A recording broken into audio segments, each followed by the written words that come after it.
And welcome to this online webinar hosted by SciFest Africa, the National Science Festival based in Makhanda, South Africa, but reaching people throughout the world. This webinar is part of SciFest Africa's webinar series that follows from its online festival and is part of a year-round online program in celebration of STEMI.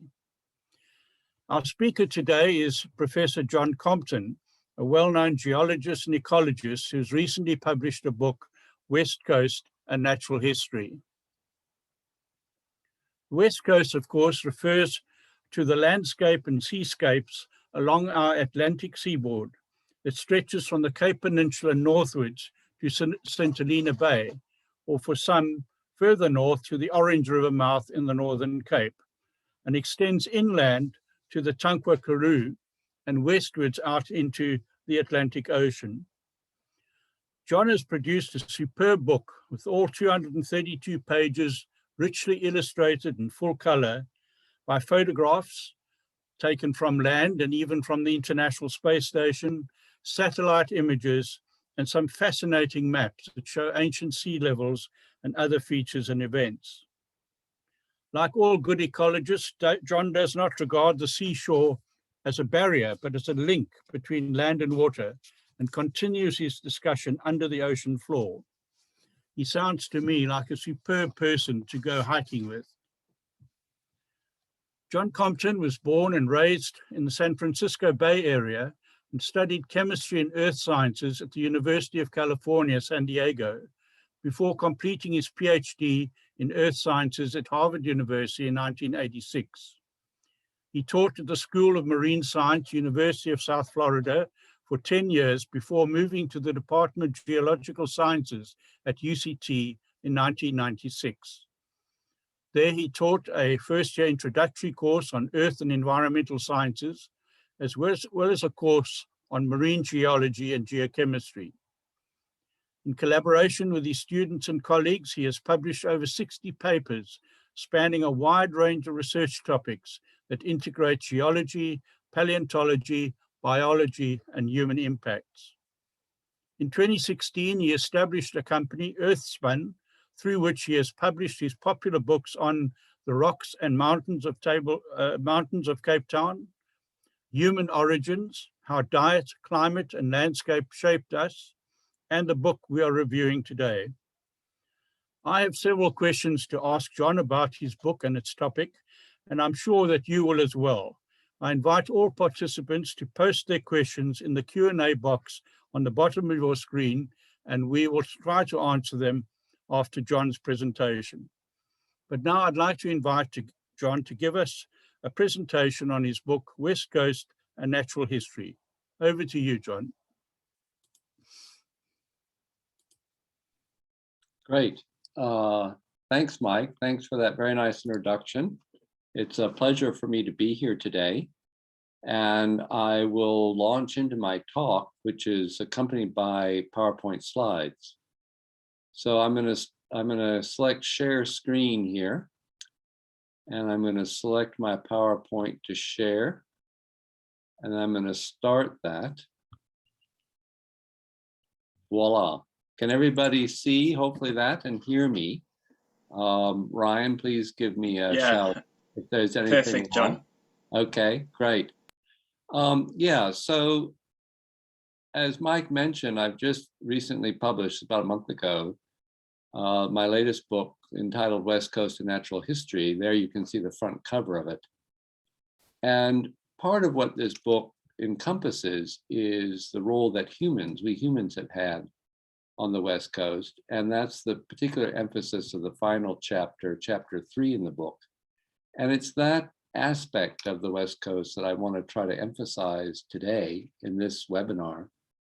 The book covers other topics as well, but I decided just for focus that would be the topic. And it's really, some brief examples that I'll give. It goes into more detail within the book, and there's a lot more we could discuss, and maybe I'll let people direct that in terms of their questions. So I guess consider this as a bit of an overview. And the image there on the left is from NASA, showing the West Coast as photographed from space. And it's not really clear that, if you took that photograph, if there had been aliens there, 1,000 years ago, 10,000 years ago, 100,000 years ago, how different it would really look, except when we zoom in. And when we zoom in, we see a lot of different features. And these are some of the features I want to talk about from the West Coast. And the main topic here is going to be about the Anthropocene. And just for way of introduction, for those who aren't familiar with the term, many of you maybe have heard of it used in the popular press. And really it refers to the human epoch. And it was proposed as a way to emphasize the oversized impact that we humans are having on Earth, that we as an organism have now become a geological force, if you will, in our own right. So we'll see some examples of that. And I also want to clarify within the Anthropocene, a lot of the discussion is around when does it begin? Do we associate it with the first nuclear bomb testing? Do we associate it with the start of the Industrial Revolution?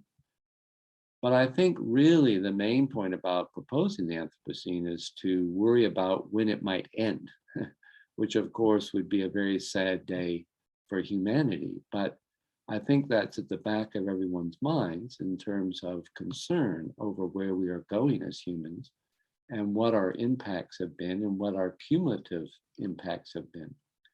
And we can think of this on a global level, and we can think of it at a local level. And in terms of major impacts, one of those is the global impacts that many of you would be aware of, the increase in CO2, which is shown there in a plot on the right-hand side. And I've had to extend that red line of increase in CO2 from when I made this plot originally for the course I taught at UCT. And obviously the CO2 continues to increase exponentially. And this results in major concerns around global warming and issues associated with that, such as sea level rise. This photo on the left shows the view from UCT on a winter's morning of the typical thermal inversion over the Cape Flats. And those two cooling towers are from the old coal burning power station, which have since been torn down. But in this talk, I want to try to focus a bit more on the local impacts and talk about how we can deal with those here on the West Coast. So as I said, if we zoom in on that image, this is a Google Earth image now zooming in. That's Saldanha Bay there, Cape Columbine, St. Helena Bay. You can see the Picketberg Mountains, the Cedarburg Mountains to the right. And what I want you to appreciate in this image is just how thoroughly altered the landscape has become through the activities of humans, primarily farming. And recent estimates suggest that humans have altered an astounding 3/4 of the Earth's surface, ice-free Earth's surface, primarily through farming. So you see all those little rectangular, odd sort of patchwork assemblage of fields there that represent farming activity. Where it's absent is in the Picketberg and in the Cedarburg. And that's due to the fact that the rocks there are resistant sandstones, they're cliffs, so obviously not very amenable to farming.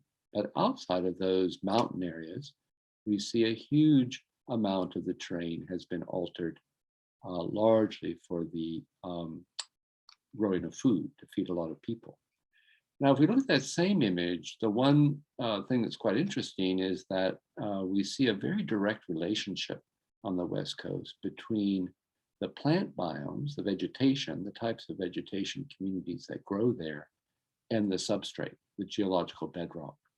So in those large areas that have been farmed is typical of the Shell-Renosterfeld biome. And that particular biome grows on deeply weathered Malmesbury shale, which is the oldest bedrock in the area. And it's particularly fertile and conducive to farming. So it's no surprise, plus it's the low-lying valley areas close to rivers and other sources of water.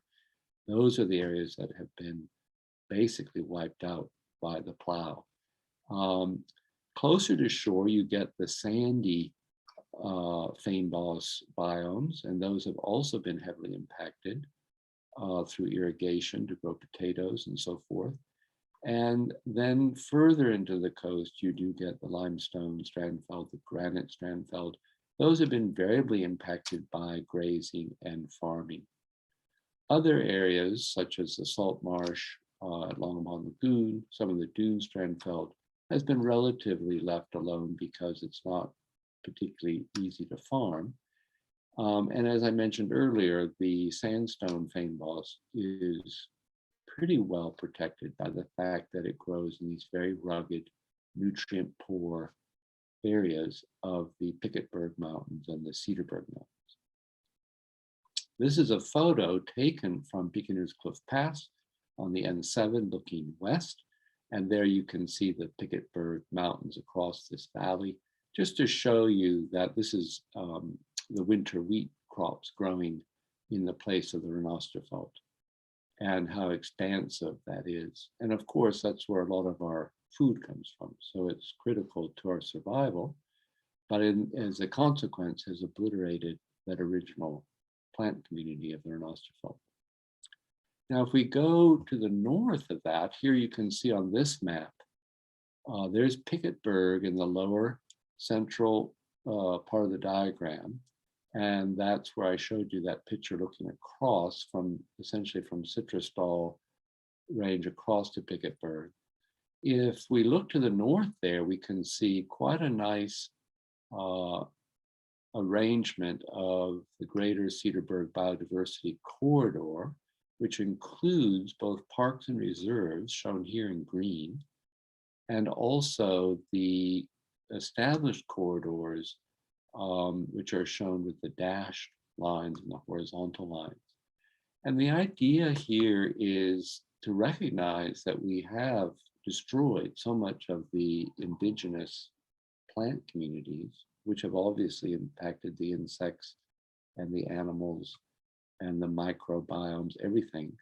And so the idea is to create spaces where these environments can reestablish themselves and be connected so that insects and animals can freely move between these different areas from the coast inland towards the Cedarburg Mountains and provide for a way to preserve more of the completeness of the natural ecosystem.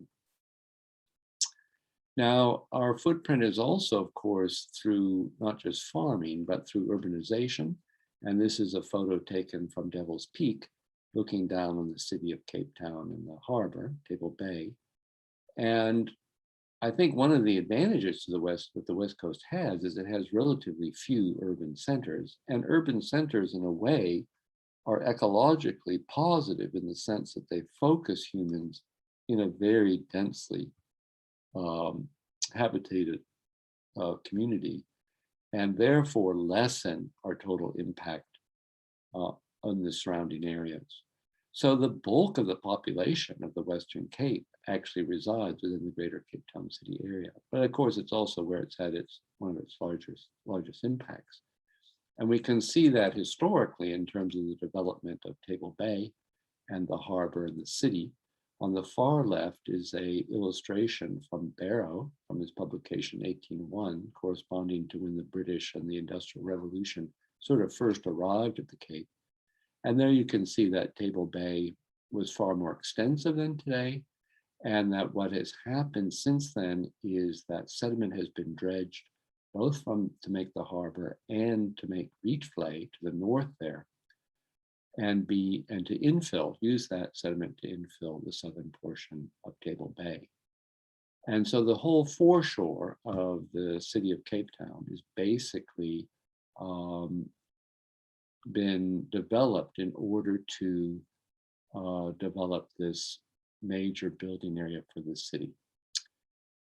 And the consequences have been fairly dramatic and have altered the energy dispersal of the wave action and coastal erosion and so forth.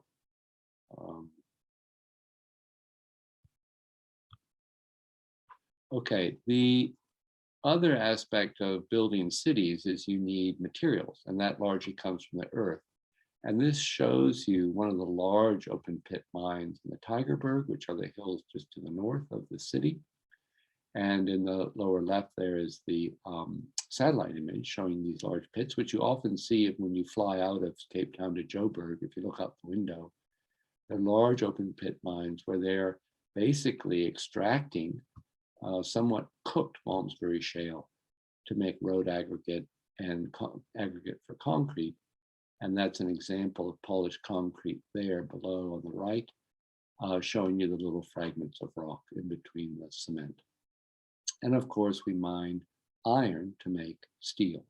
And those are really the elements that we are involved with in terms of building up the city and paving it over. So to look more locally in the Cape Town, greater Cape Town city area, we can see on the far left there, the idea of where these vegetation biomes existed prior to farming. You'll see large areas of Renosterfeld and some of the other biomes that I mentioned, the lowland sand feinboss. And in the middle diagram, it shows where those biomes exist today. And again, just to emphasize, you see that the Cape Point Peninsula, the mountains to the far west there, and this is part of the Cape Fold Belt there, the Cape Mountain feinboss is relatively in good shape. It's these lowland areas that have really been impacted, where much of the original plant communities have been wiped out. So the image on the far left, right there tries to show again this concept of establishing corridors and trying to preserve what remains of the fragments and trying to connect them to allow for their sustainability. Some examples that people would maybe be aware of would include the Tokai Forest, which is being converted into feinboss. This is a photo showing that difference between the high species diversity of the plants in the foreground and then the monospecific plantation of pines in the background. So it's a somewhat controversial project, but it's one that's been ongoing. Another example would be contrasting different urban environments. So for example, I live in Pinelands, and that's shown there on the left in the dashed area next door to the Maitland Cemetery, which is that large rectangular dashed area. And you can appreciate from this view that it is an urban area, but it was the first garden city. And you can see it could, what would be called an urban woodland, with many trees and shrubs and plants intentionally planted, most of them alien, but they create a whole new environment that has a lot of advantages for all sorts of organisms, both those that are indigenous and those that have been brought in from elsewhere. In contrast, on the right is Pero, which is not far from Pinelands, which is a semi-industrialized and residential area. And you can see there the contrast in terms of the amount of biology, the amount of plants and vegetation to support organisms. So there's been major changes on the West Coast for sure. And most of those major changes have occurred since the Industrial Revolution, and in particular in the last century or so. Now, what's interesting about the West Coast is we get glimpses into the more distant geological past, and a very good example of that is the West Coast Fossil Park. This shows the new amphitheater and exhibition hall and the fossil bed dig site there on the left. And on the right is a reconstruction of wood sculpture and some sketches from the fossils of some of the amazing organisms that used to live on the West Coast and no longer are with us, like the short-necked civithere, the short-necked giraffe, Africa's only known bear, for example. So we know that change is not something new on the West Coast. We know from these sort of records that the West Coast has actually changed in many ways The main difference would be the speed at which that change is happening. So those changes that happened on the West Coast in the past were happening over hundreds of thousands, maybe even millions of years. And more recently, those changes have been happening incredibly quickly, such that many of us who've lived here for 10 or more years have seen many changes in our own experience. Now, one of the big changes, of course, speaking of animals, is not only did the type of animals turn over and evolve over that last 5 million years, but since the arrival of humans, we have always, of course, put pressure on animals as a source of food and through hunting. So on the far left there is the image of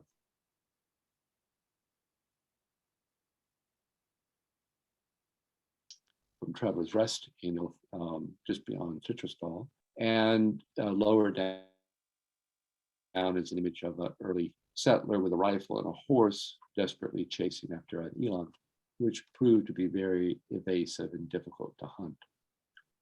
But as a sad consequence, over time, many animals were lost. The quagga is perhaps one of the best known, as well as the blue antelope. And there were some, fortunately, that managed to survive elsewhere outside the Western Cape.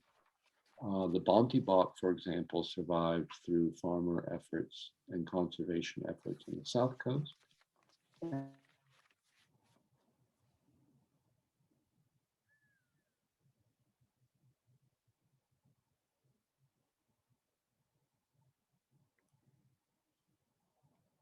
And has managed to. The other impact, of course, has been in the sea with overfishing. This is the southern right whales, showing you how they were heavily exploited early on, that their numbers dropped precipitously and were in danger of going extinct. And fortunately, since the 60s and 70s, and with the moratorium on whaling, their numbers have started to recover. So in many cases, the numbers became very dangerously close to extinction, but through human intervention have managed to hold on. The other aspect of the West Coast that many people are familiar with would be that it's a water-stressed environment. So on the left there, we see the rainfall in millimeters and the mean temperature. And the main point there is that the rainfall falls primarily in winter months and not in the summer. And where it falls in the Cape is not very uniform, so that we see that the rainfall is focused in the high mountain areas in the southern part of the Western Cape. As you go to the north, it becomes increasingly arid and water becomes increasingly limited in terms of availability. And this makes the West Coast vulnerable to drought. These are some of the long-term records. At the bottom there, it shows a record going back to the 1860s. And you can see that periodically, the area has experienced drought. And we are almost all of us familiar with the most recent episode of drought over the years 2015 to 2018, which shows you on the top plot that the series of relatively low rainfall years, 3 in a row, resulted in dam reservoirs dropping to around 20% of their capacity. And there was a big concern that Cape Town as a major city might be the first major city in the world to run out of water. Now, some of the alternative sources for water include the rocks. Many rocks contain water, such as the Table Mountain Group Aquifer, which is currently exploited in the Citrusdal area through borehole. And the city of Cape Town has been exploring this as an additional water resource, but it requires care in that the ecosystems aren't negatively impacted from the removal of water that would eventually exit through river systems and springs. One of the more interesting proposals recently has been to obtain water during drought through towing icebergs that break off from the Antarctic ice sheet, and basically using huge super tankers and tugboats to move huge 1 kilometer by half a kilometer sized tabular icebergs to Saldanha Bay, and then piping that fresh water onto shore and using that in times of emergency. Now, we also know from the geological record that sea level has changed significantly in the past. And in this diagram, it shows you the white line, which would represent the shoreline at a present water depth of 130 meters. And that's where the shoreline was during around 20,000 years ago with the last glacial maximum. This is when we had huge ice sheets building up on the northern hemisphere, and globally sea level dropped by 130 meters, which is a lot. And you can see that False Bay becomes a valley, Robben Island becomes a hill, and in particular, the south coast, the Alford Banks, the Breeder River Valley expands hugely offshore. And that was really a very different landscape from what we have today. So we know from the geological evidence and dating old shorelines, we know that sea level has fluctuated significantly in the past. And in this diagram in the lower right, you can see that over what are called glacial, interglacial cycles, the ice volume on Earth has changed dramatically. And as a result, sea level drops when the ice builds up in the northern hemisphere, and it rises when that ice melts. And that results in sort of this constant ebb and flow of major sea level changes through time. Now, of course, the main concern at the moment, those past sea level changes, you can see are on timescales of tens of thousands to hundreds of thousands of years. But the main concern now related to global warming is as you warm the ocean, it expands, and as it expands, the sea level rises. So there is the plot on the left of sea level record, showing you since about 1880 how sea level has risen, along with the satellite record in orange. And as sea level rises, of course, it's a huge threat to infrastructure on land. Cape Town, again, is relatively blessed by having a lot of its infrastructure built at relatively high sea level, above sea level, but in many coastal areas, they're in danger of coastal erosion. And the photo on the left shows you Bloberg Strand, which has had a major erosional events in the recent past. And the diagram on the right is showing you a model projection of where sea level might go to in the advent of a sea level rise associated with a warming of 4 degrees globally. So you can see where I live, Pinelands would actually have some estuarine embayments from the sea. And then if we turn, if we turn to energy, to address global warming, alternative sources of energy, we of course have Coburg Nuclear Power Station, which uses uranium as a source of energy, which does not emit fossil fuel, it does not emit CO2, but is at issue in terms of human safety, in terms of exposure to uranium. But this is a major source of energy for the power grid. Well, 5% of all electricity in South Africa comes from the Coburg Power Station. Other alternatives, of which South Africa is very well situated to take advantage of, would include solar. There's a bank of solar panels in Ceres area, and of course wind.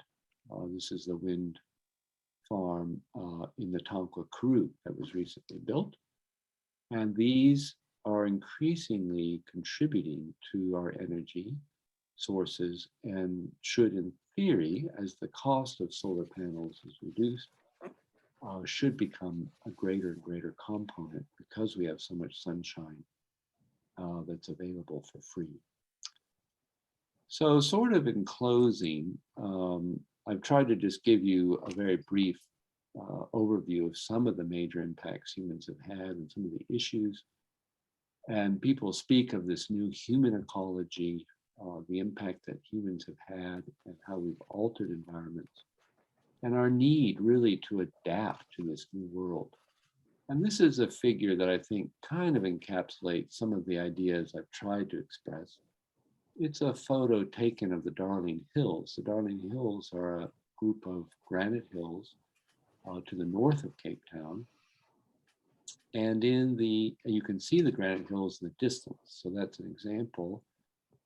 And at the very top of that hill, you can see the mostly indigenous granite strandfeld growing there.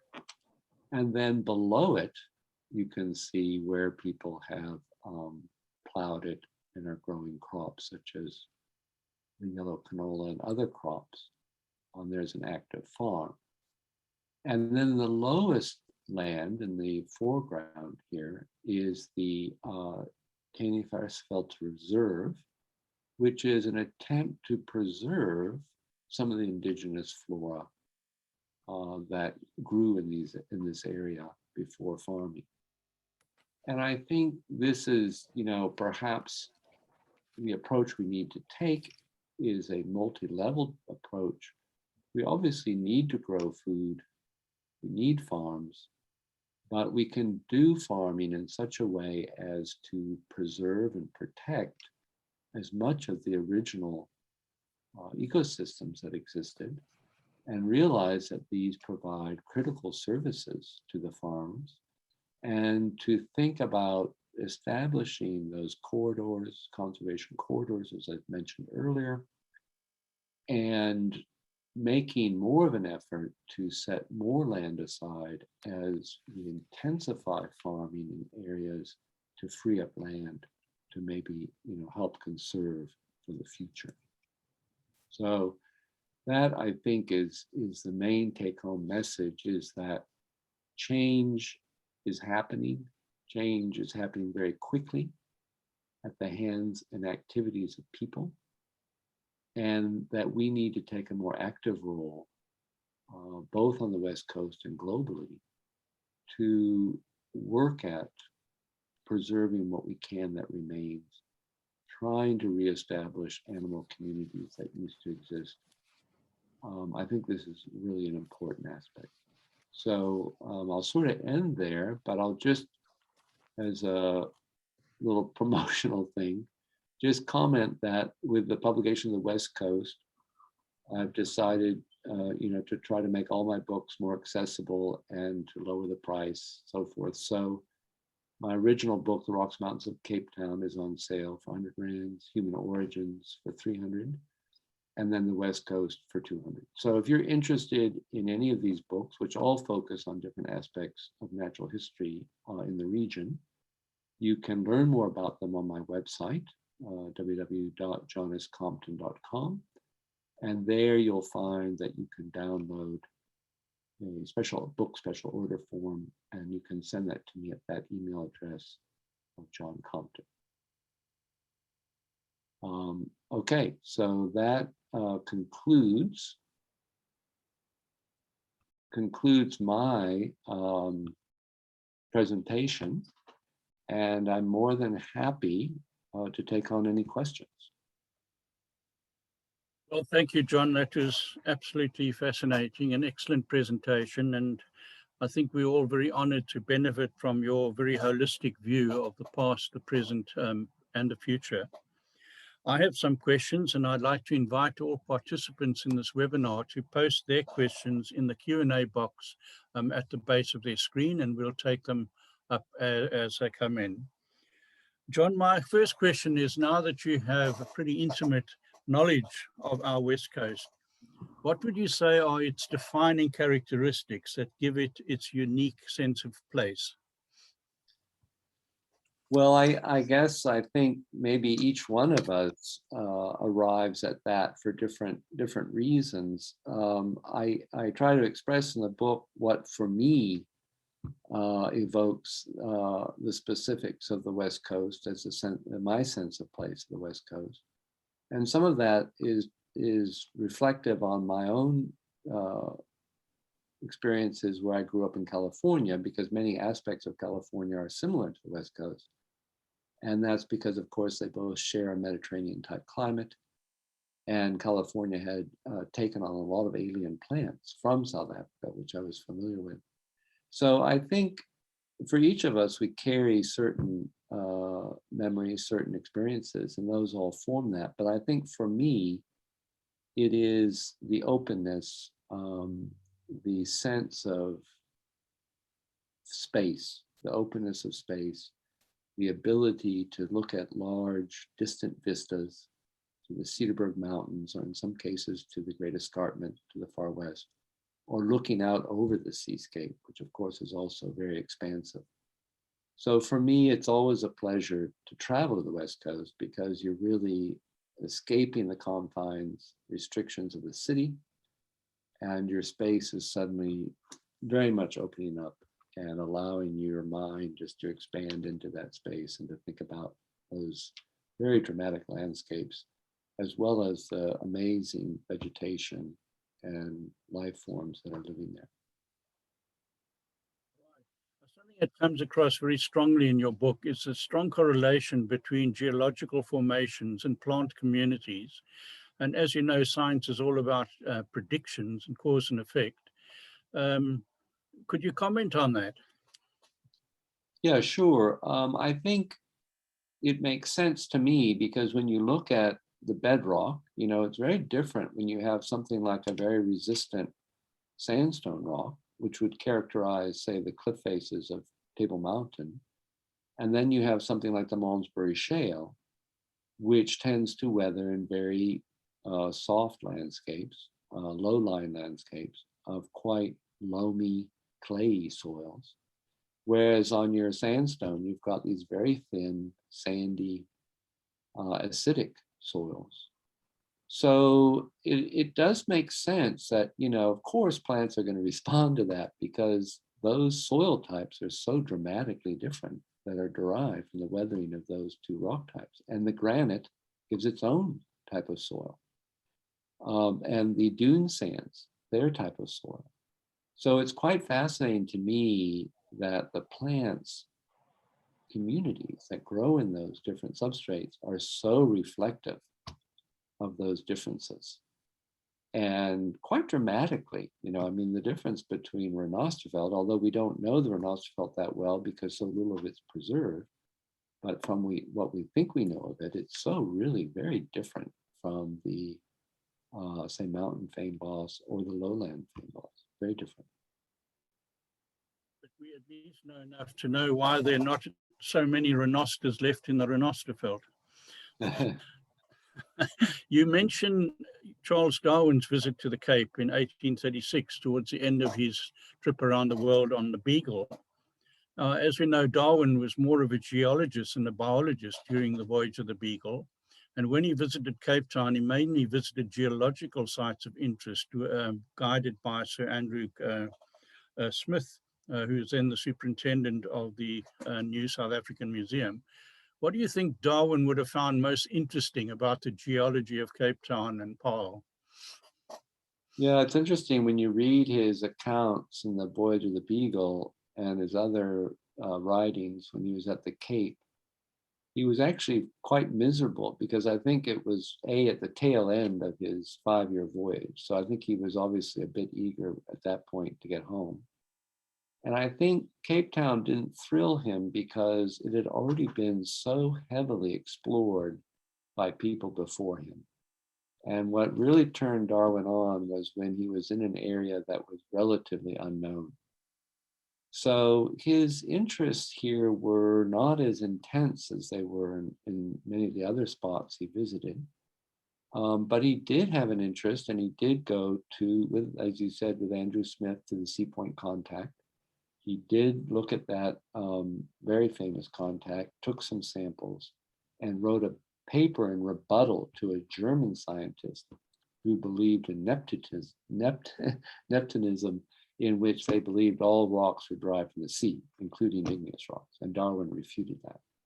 And then his other interest with Andrew Smith, which he would carry on for years in correspondence was the issue around how do you support so many large herbivores, so many large animals on a terrain that's so relatively dry and doesn't seem to be particularly conducive to feeding such large animals.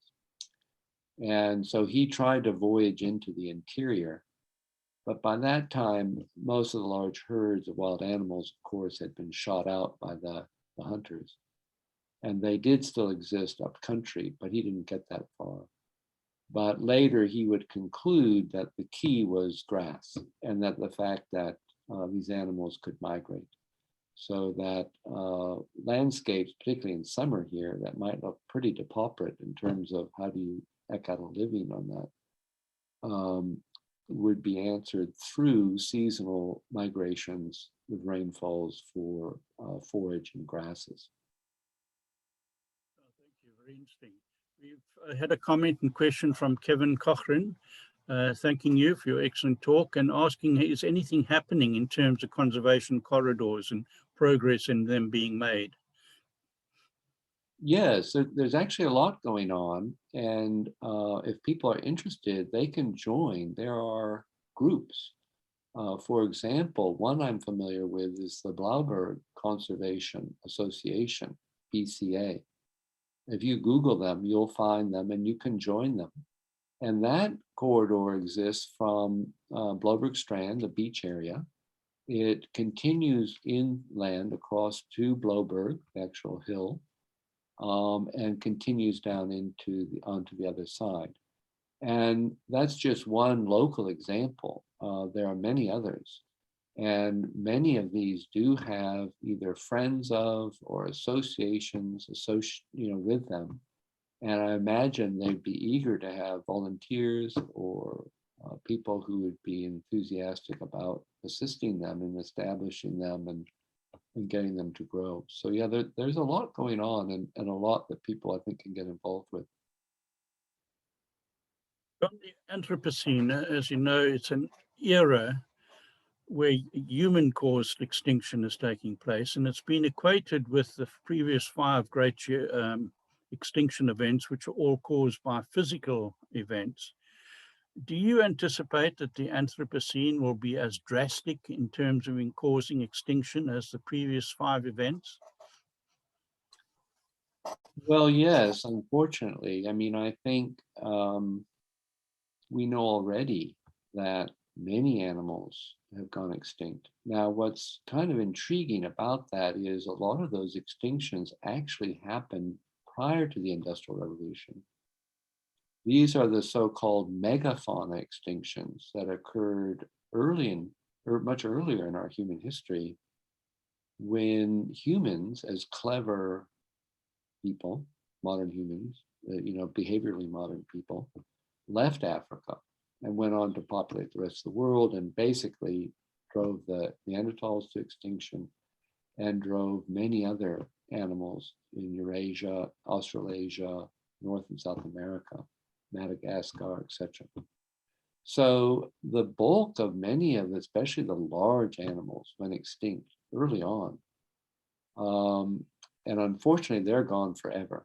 They're just gone. And more recently, what's happened, of course, is a huge pressure put on the remaining large animals, especially here in Africa, the rhino, the elephant, so forth. But what's encouraging there is that, of course, there are conservation efforts. And although a lot of those animals went extinct locally on the West Coast historically, they did manage to survive elsewhere. And so what's made possible through that, of course, is the organisms can be brought back to the West Coast and repatriated. And so there's been a big effort through the national parks and so forth to bring back, mountain zebra, to bring back a lot of the animals that used to live here and try to reestablish at least populations within the national parks, which admittedly is, a fraction of what used to live here. But at least they're not extinct, not yet. So I think there is hope that we can limit the amount of extinction. I don't know how much we're going to be able to recreate those past ecosystems, because those large animals in particular had huge knock-on effects in terms of how they modified the environment. You think of large elephants and their activities. And that's very hard to replicate if you don't have a lot of large elephants around to do that kind of work. So I think it is a new human ecology. I think that's appropriately termed. But I think within that human ecology, we can at least try to preserve and conserve areas in which parts of those older ecosystems are maintained and allowed to evolve on their own. Yeah, I think what we need to remember that extinction involves not only the loss of the physical animal, but all the interactions that it was party to, and all the benefits and Yes. interactions with other species that it was part of. Mm. Do you think the trend of the accelerated loss of large animals is likely to continue due to mainly habitat loss, but also the other impacts of humans? Well, I certainly hope not, because there aren't that many remaining. I mean, we've seen how the rhino, for example, has been so decimated. And I think as the gene pool, the number of animals living decreases, the health of and diversity of the gene pool goes down, and I think there's real challenges. So certainly one hopes not, but there are some large animals I think are quite seriously threatened. And if we don't take action, that they could potentially, they could potentially go extinct. It certainly has happened historically in the fairly recent past. And there are also examples such as the Bontebok, which I mentioned earlier, which did manage to be saved through the concerted effort of a number of farmers on the South Coast. So we know what we need to do to conserve them. The question is, will we be successful? I hope so. Not just large mammals, of course, it included large birds, such as the giant elephant birds on Madagascar. Yeah. We have a question from Glenda Webster wanting to know whether the establishment of biosphere reserves under UNESCO has a role to play in the creation of corridors. I don't know about that specifically, but I would think so, and I would hope so. I know that a number of the corridors are proposed where they are because they link important heritage sites and important Ramscar sites and so forth. So I think certainly that's the idea, that you take existing areas that have protection and have had for a while, and then what you try to do is grow those areas as best you can, and linking one area to another to allow for this larger flux and exchange that can be so critical in terms of birds, insects, certainly the small mammals, and maybe even some of the large mammals. And, so there are efforts, for example, in Europe, where they build bridges over major roads that don't carry people, don't carry cars. They are planted as part of the environment to allow for animals to cross over major barriers. And so we could build ecosystem bridges over the N7, over the N1, and allow for the connection of some of these previously isolated areas. And that might really enhance certainly some of the organisms that rely on being able to move around and to disperse. You think geologists are in a better position to have these holistic overviews of ecology than people in the biological field? Yeah, I don't know about that. I mean, I guess as geology, I like to think of it as Earth system science or Earth science, the whole Earth. And, a lot of geology is understanding biology, because a lot of the Earth materials that I study are basically the dead remains of animals that once used to live, or even obviously algae, you know. So the White Cliffs of Dover are coccolithophores from calcareous algae from the Cretaceous. You get massive deposits that are formed from living organisms. And, you know, there is that sort of concept of Gaia, that the Earth system can be viewed in some respects as an organism, which I don't necessarily totally buy into, but I think it's interesting to think about. And to view holistically the Earth in terms of this interaction of spheres, right? The biosphere, the lithosphere, the rocks, the ocean, the atmosphere. So I think that's been a big push in the sciences in general, is to show that it's really an integrated system, and that you can't just look at a part of it and really understand it. You really have to look at the whole thing, and you have to look at it in its entirety to really understand the interactions that are taking place. And that's the aspect of earth science that I enjoy.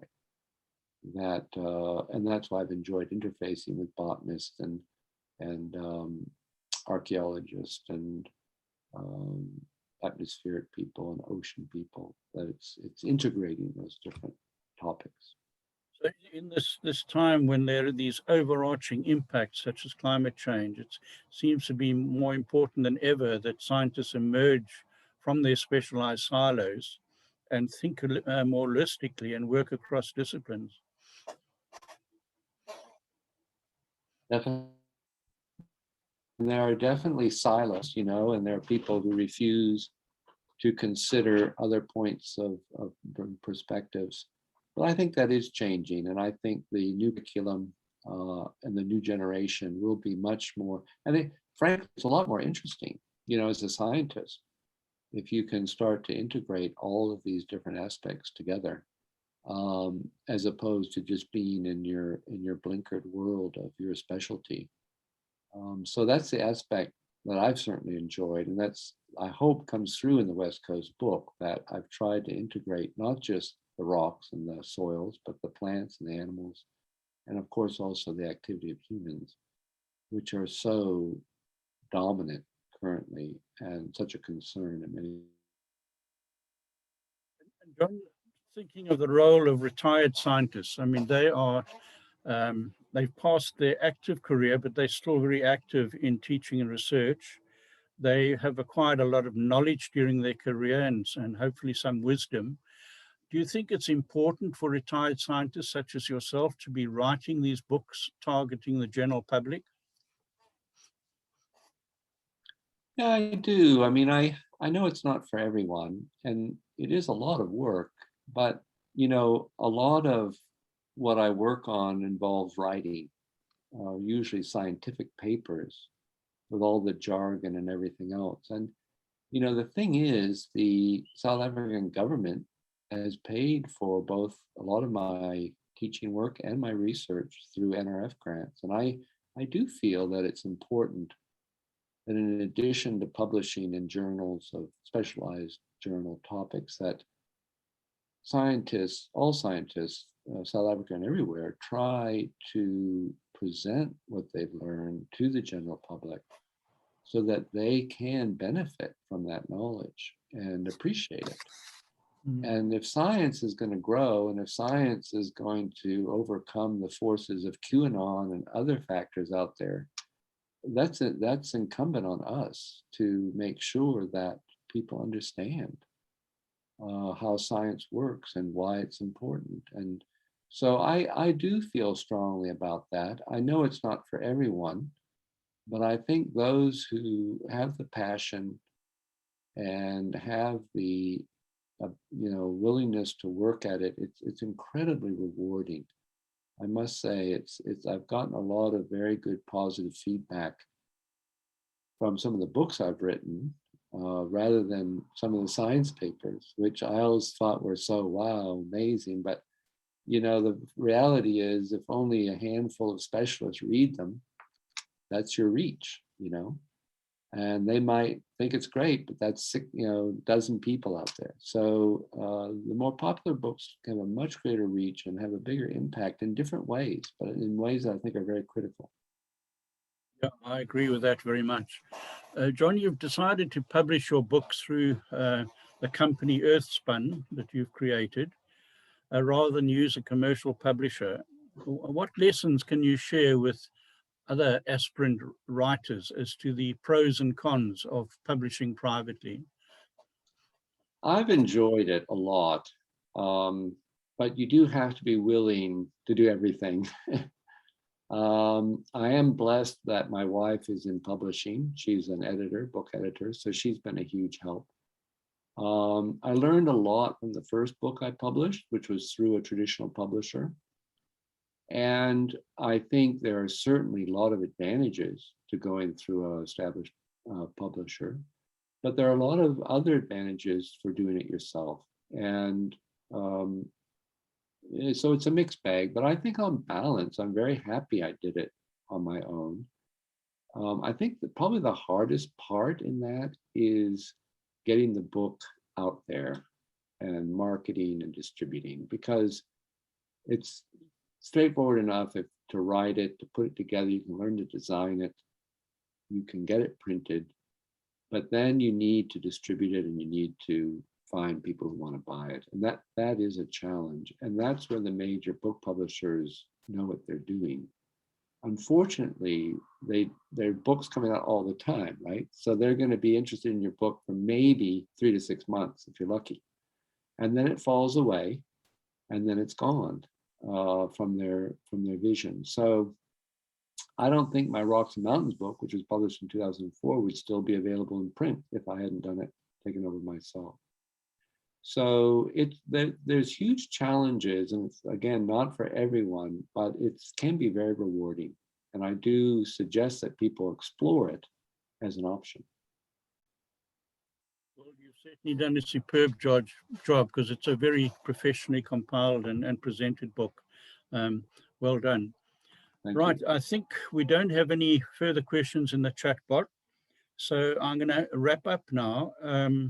I'd like to thank you, John, most sincerely for your excellent presentation, and especially for writing this very useful and informative book.